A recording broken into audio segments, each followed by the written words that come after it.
Hello guys, स्वागत है आप सबका। तो आज हम बात करेंगे अदानी एनर्जी सॉल्यूशन की। और काफ़ी कुछ कमेंट्स आए थे, उसके हम जवाब देंगे यहाँ पर। उसकी एनालिसिस करने की कोशिश करेंगे कि क्वार्टर 4 के रिजल्ट कब तक आ सकते हैं, साथ साथ एक साल के अंदर अंदर इसका टारगेट क्या हो सकता है, उसके ऊपर भी हम बात करेंगे। और ऐसी जानकारी आपको और कहीं नहीं मिलेगी दोस्तों। अगर आपकी इसके अंदर होल्डिंग है तो इसके ऊपर हम डेली टेक्निकल चार्ट के ऊपर एनालिसिस करते हैं, तो हमारे चैनल को सब्सक्राइब ज़रूर कर ले और अगर आपको अच्छा लगे तो शेयर भी ज़रूर करें। आज के दिन की बात करें तो 1040 के ऊपर बंद रहा। बाजार की जब गिरावट थी उसी वजह से आज गिरावट आई है, साफ साफ यहाँ पर दिख रहा है। कहाँ तक जा सकता है वो हम देखेंगे। पहले तो यहाँ पर आप देखिए, डेली हम एक शॉर्ट वीडियोस अपलोड करते हैं, वो भी आप ज़रूर देखा करिए। कल का स्टॉक है एक्सिकॉम टेलिक सिस्टम्स, सवेरे का स्क्रीनशॉट है। सवेरे अच्छी खासी तेज़ी थी, 10% भागा था, इसका हाई लो आप देख सकते हैं। तो ऐसी ही जानकारी के लिए हमारे चैनल को सब्सक्राइब कर ले। आज रात को हम एक शॉर्ट वीडियोस अपलोड करेंगे, डेली हम शॉर्ट वीडियोस रात को अपलोड कर दें, वो आप देखा ज़रूर करें। देखिए, कुछ शेयर्स के अंदर तुरंत तेज़ी आती है, कुछ के अंदर थोड़ी सी देर लगती है, और कुछ के अंदर जो है स्टॉप लॉस भी ट्रिगर होते हैं। आप ट्रेड ले या न ले वो आपकी मर्ज़ी की बात है, लेकिन आप हमारे दूसरे वीडियोज़ को देख सकते हैं, उसके अंदर आपको कुछ नया सीखने को मिल सकता है। चलिए आगे देखते हैं। अगर आपने ये वीडियो नहीं देखी तो इसको भी आप देख सकते हैं। दो और शाम को अभी ये वीडियो हमने जो है शेयर की थी, तो ये भी आप ज़रूर देखें कि जो एफआईआई ने होल्डिंग बढ़ाई है वो सुप्रीम कोर्ट ने जो मतलब कि क्लियरेंस दी थी उस वजह से बढ़ाई होगी। इसके ऊपर हमने डिटेल में चर्चा की है, तो अगर आपने ये नहीं देखा तो ज़रूर देखें। अब यहाँ पर देख लेते हैं आज के कारोबार की बात। गिरावट आई है तो कम वॉल्यूम के साथ आई है, तो ये एक पॉजिटिव संकेत दिख रहा है कहीं ना कहीं। भले ही क्योंकि कम वॉल्यूम के साथ गिरावट आती है, तो इसको आप एक पॉजिटिव वे में भी जो है देख सकते हैं कि जब भी बाजार के अंदर फिर बाउंस बैक आता है तो फिर से तेज़ी की पॉसिबिलिटी रह सकती है। 1,80,000 के आसपास की डिलीवरी उठी। अब यहाँ पर 15 मिनट का चार्ट देखें तो आखिर में ये गिरावट आई, क्योंकि बाजार के अंदर गिरावट आई। अब ये वो भी देखेंगे, क्योंकि यहाँ पर ये अच्छा खासा चल रहा था दोपहर में। उसके बाद दोपहर के बाद जब बाजार लुढ़का तो ये भी लुढ़का, अच्छा खासा गिरावट आई। लेकिन आखिर में एक चीज़ यहाँ पर और भी अच्छी दिख रही है कि नीचे में अगर देखेंगे तो अभी भी डिमांड यहाँ पर दिख रही है कहीं ना कहीं। और ये इसको आप निफ्टी को देख सकते हैं, इसने भी बेरिश एंगल्फिंग कैंडल बनाई है। इसी वजह से कहीं ना कहीं और भी थोड़ी सी गिरावट की संभावना हो सकती है। अभी यहाँ पर ये लग रहा है फिलहाल ये अपने सपोर्ट के आसपास इसने क्लोजिंग दी है, तो बाउंस बैक आता है नहीं वो कल के दिन वो देखना बनता है बाजार के अंदर। वीकली चार्ट के ऊपर जब हम इसको देखते हैं तो अभी स्पिनिंग टॉप कैंडल बनी है परफेक्ट एकदम। यहाँ पर देखें अभी एक दिन बाकी है हफ्ते का, कल के दिन कैसी कैंडल बनती है, क्लोजिंग कहाँ पर होती है, वो देखने लायक बात है। अब यहाँ पर देखिए 5 और 9 वीक का मूविंग एवरेज इसके नीचे बना हुआ है, तो यहाँ पर जाहिर सी बात है अभी स्ट्रेंथ के अंदर कमी दिख रही है। और आज के दिन जो इसने रजिस्टेंट फेस किया इसके ऊपर हमने चर्चा की थी, आपको बहुत कुछ सीखने को मिलेगा। सबसे पहली बात है आप सब्सक्राइब ज़रूर कर लें, आखिर में हम बात करेंगे वो आपको सीखने को मिलेगा। आज जो इसने रजिस्टेंट फेस किया, यहाँ पर एक तो ये 200 दिनों का मूविंग एवरेज है। आज हमने इसके अंदर 15 से 20 रुपये आराम से कमाए अच्छे खासा इंट्राडे करके।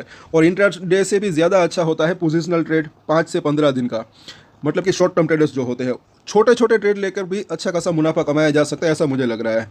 लॉन्ग टर्म के जो शेयर्स होते हैं वो उसको आप अगर होल्डिंग रखना चाहते हैं तो रख सकते हैं। बाकी एडिशनल अगर कहे तो एक छोटे छोटे ट्रेड लेकर भी इसके अंदर जो है एक अच्छा खासा मुनाफा कमाया जा सकता है। यहाँ पर जो है स्टॉप लॉस के साथ 10 रुपये के स्टॉप लॉस के साथ हमने बेचा था और नीचे में खरीद लिया यहाँ पर। एक तो यहाँ पर 200 दिनों का मूविंग एवरेज हमने बात ही की थी 2 दिन पहले कि यहाँ पर इसको रजिस्टेंट फेस करना पड़ सकता है। एक और रीज़न है यहाँ पर इसने रजिस्टेंट फेस किया, अभी हम आखिर में वो भी बात करेंगे। वहाँ पर फिलहाल बुलिंजर बैंक को देखें तो वापस से मिडिल लाइन से नीचे आया है। कल इसके ऊपर जाने की, परसों इसके ऊपर जाने की कोशिश की थी लेकिन वहाँ पर जा नहीं पाया था। तभी भी हमने चर्चा की थी कि अगर इसके ऊपर नहीं जाता तो वापस से नीचे आ सकता है। अब नीचे में 980 रुपये के आसपास का अभी सपोर्ट दिख रहा है, क्योंकि वहाँ पर निचली लाइन है। इन तीनों ही लाइन के अंदर चेंजेस होते रहते हैं डेली, ये भी काफ़ी यूजफुल इंडिकेटर हो सकता है। अगर निचली लाइन को टच करता है तो उसके बाद बाउंस बैक देने की संभावना हो सकती है। एमएसडी को देखें तो स्ट्रेंथ के अंदर कमी दिख रही है, जाहिर सी बात है आज के दिन गिरावट रही, इस वजह से रेड कलर का जो बार है वो थोड़ा सा बड़ा बना है। और यहाँ पर अभी देखें आगे आरएसआई को 45 के आसपास पहुंचा है, तो अगर थोड़ी सी गिरावट और आती है तो नीचे में अच्छा खरीदने का मौका बन सकता है। जैसे ही यहाँ पर आरएसआई 30 के आसपास आया था, उसके बाद अब अच्छा खासा बाउंस बैक आया था दूसरे दिन। तो वैसे ही अगर थोड़ा सा अगर 50-60 रुपये की गिरावट आती भी है तो वहाँ पर एक जो है एक बाउंस बैक देने की संभावना इसकी हो सकती है। मतलब अब यहाँ पर ज़रा देख सकते हैं आप, ये जो है पहले तो यहाँ पर था जब, तब का हाई ज़रा देखिए। अब इसका ध्यान से देखिए कैलकुलेशन, हाई कितना था 1128 रुपये, तब इसने यहाँ पर हाई बनाया था। वहाँ से यहाँ तक की ये जो गिरावट आई थी, कितनी गिरावट आई थी, ये आप इसका लो देख सकते हैं, वो था 1012। तो तकरीबन इसके अंदर अभी देखिए 1128 और 18 और 12, तकरीबन जो है इसके अंदर 116 रुपये की गिरावट आई थी। अब इसका 50% कितना है, 58 रुपीज़। तो यहाँ पर अगर आप जो इसका कैलकुलेट करें, तकरीबन इसका 50% जो है 58 रुपीज़ है। तो नीचे में ₹58 को यहाँ पर अगर ये इसने जो लो बनाया था यहाँ पर इसके अंदर कैलकुलेट करें तो वो जो जवाब आता है तकरीबन ₹1070 के आसपास। आज बिल्कुल उसने 50% के रिट्रेसमेंट के आसपास जो है रेजिस्टेंट फेस किया। इसीलिए हमने चर्चा भी की थी, आप वो 2-3 दिन पहले का वीडियो देख सकते हैं। डेली इसके ऊपर हम टेक्निकल चार्ट के ऊपर एनालिसिस करते हैं कि जब यहाँ पर था, अब ये बाउंस बैक आया है तो यहाँ तक जा सकता है, यहाँ पर इसको रेजिस्टेंट फेस करना पड़ सकता है, और बिल्कुल वहीं पर इसने बड़ा सा रेजिस्टेंट आज फेस किया। 200 दिनों का मूविंग एवरेज भी यहीं पर था और ये 50% का रिट्रेसमेंट भी। तो ये एक सब सीखने लायक बात है। अब बात कर लेते हैं Q4 के रिजल्ट की।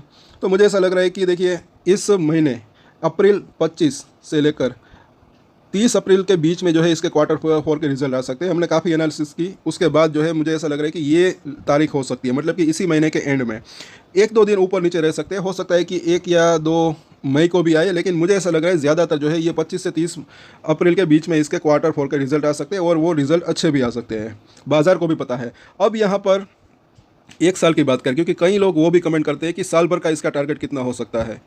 तो मुझे ऐसा लग रहा है कि अगर सब कुछ सही रहा, क्योंकि काफ़ी इफ़ एंड बट है, काफ़ी रीज़न है, अगर सब कुछ सही रहा क्योंकि अब इस साल इलेक्शन भी है, अगर इलेक्शन के रिज़ल्ट बाज़ार को पसंद आए तो मतलब कि इसके अंदर साथ साथ, और उसका जो है डायरेक्ट कोई मतलब कि रिलेशन नहीं है इलेक्शन के रिज़ल्ट का, लेकिन एक अगर शॉर्ट में अगर मैं समझाने की कोशिश करूं तो मुझे ऐसा लग रहा है कि हर एक गवर्नमेंट का काम करने का तरीका अलग होता है। अभी जो करंट गवर्नमेंट है उसका जो है ग्रीन एनर्जी के अंदर फोकस है, और ये पावर कंपनी है।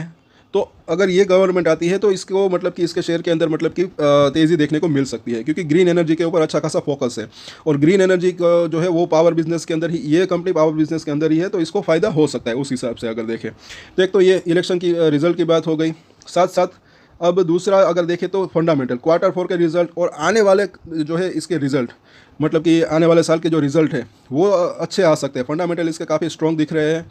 स्मार्ट मीटरिंग की बात करें, इसकी ऑर्डर बुक स्ट्रॉन्ग दिख रही है, तो उस वजह से और आने वाले समय में पावर की डिमांड भी बढ़ ही सकती है इंडिया की जो जितनी पॉपुलेशन है उस हिसाब से। तो मुझे ऐसा लग रहा है कि इसका जो टारगेट करें, अगर पॉसिबल टारगेट की बात करें तो मुझे ऐसा लग रहा है कि 1500, उसके बाद देखें तो 1700, और उसके बाद देखें तो 2100 रुपये तक जाने की इसकी संभावना रह सकती है 1 साल के अंदर अंदर। जैसे जैसे एक के बाद एक रजिस्ट्रेशन अगर ये पार करता है तब ऊपर जाने की संभावना और भी रह सकती है। फिलहाल इसका नज़दीकी एक जो है एक रजिस्ट्रेशन जो है 1200 से 1250 का एक जो है रजिस्ट्रेशन अभी बना हुआ है, इसको पार करता है उसके बाद 1500, 1700 से 2100 तक जाने की इसकी संभावना रह सकती है। आई होप कि आप सबको अपने सवालों के जवाब मिल गए होंगे। और हाँ, शॉर्ट टर्म के अंदर अगर देखें तो उठापटक हो सकती है, वॉलेटिलिटी रह सकती है, 100 रुपये से लेकर 150 रुपये की ऊपर नीचे की पॉसिबिलिटी रह सकती है, लेकिन लॉन्ग टर्म के लिए अच्छा रह सकता है ऐसा लग रहा है मुझे, क्योंकि फंडामेंटल इसके अभी स्ट्रॉन्ग दिख रहे हैं। सो आज के वीडियो में इतने ही दोस्तों। अगर आपको जानकारी अच्छी लगे तो लाइक ज़रूर करें, शेयर करें, हमारे दूसरे वीडियोज़ भी ज़रूर देखें, और लाइव भी जब हम वीडियो लाते हैं तो उसके अंदर भी जुड़ते रहिए। नोटिफिकेशन बेल को ऑन कर जब आप करेंगे तो आपको तुरंत उसका नोटिफिकेशन मिल जाएगा। और आज के वीडियो में इतना ही। तो और एक स्टैंडर्ड डिस्क्लेमर जो कि मैं हमेशा देता हूँ, आप कोई भी ट्रेड ले उससे पहले अपनी रिसर्च करें, अपने फाइनेंशियल एडवाइजर की सलाह ले, उसके बाद ही कोई डिसीजन ले, और डिसीजन ले तो उसकी जिम्मेदारी मेच्योरिटी के साथ खुद ही ले। ये वीडियो मैंने एजुकेशन पर्पस के लिए बनाया, मेरी तरफ से कोई भी बाय या सेल की रिकमेंडेशन नहीं है। Thank you.